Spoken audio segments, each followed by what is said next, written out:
ിലും കൂടി ചേരുന്നുണ്ട്. ഐശ്വര്യ, നിരവധി പ്രവർത്തകർക്ക് നേരെ പോലീസ് ലാത്തി വീശുകയുണ്ടായി.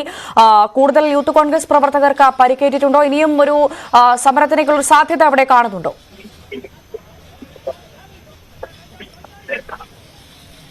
നിലവിൽ പ്രവർത്തകർ ഇവിടെ നിന്ന് പിരിഞ്ഞു പോകുന്ന ഒരു സാഹചര്യമാണുള്ളത്. സ്വാഭാവികമായും നേരത്തെ ഡാൻ സൂചിപ്പിച്ചതുപോലെ മുഖ്യമന്ത്രിയുടെ എസ്കോർട്ട് ഉദ്യോഗസ്ഥരായ സന്ദീപിന്റെ വസതിയിലേക്കാണ് യൂത്ത് കോൺഗ്രസ് മാർച്ച് സംഘടിപ്പിച്ചത്. ആ മാർച്ച് പ്രവർത്തകർ പട്ടം KCB ഓഫീസിന്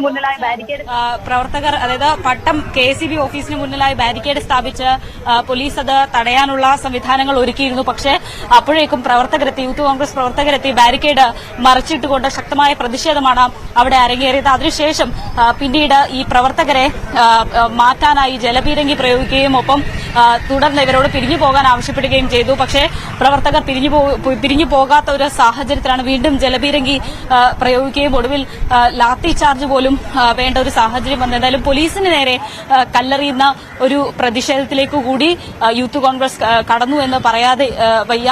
ഒപ്പം ഈ ലാത്തി ചാർജിൽ KSU ജില്ലാ പ്രസിഡന്റ് ഗോപു നെയ്യാർ അടക്കമുള്ളവർക്ക് പരിക്കേറ്റിട്ടുണ്ട്. പരിക്കേറ്റ പ്രവർത്തകരെ ആശുപത്രിയിലേക്ക് മാറ്റിയിട്ടുണ്ടെന്നാണ് മനസ്സിലാക്കുന്നത്. എന്തായാലും ഈ ശക്തമായ പ്രതിഷേധം തുടരുമെന്നുള്ള ആഹ്വാനത്തോടുകൂടിയാണ് യൂത്ത് കോൺഗ്രസ് ഈ പ്രതിഷേധം അവസാനിപ്പിച്ചത്.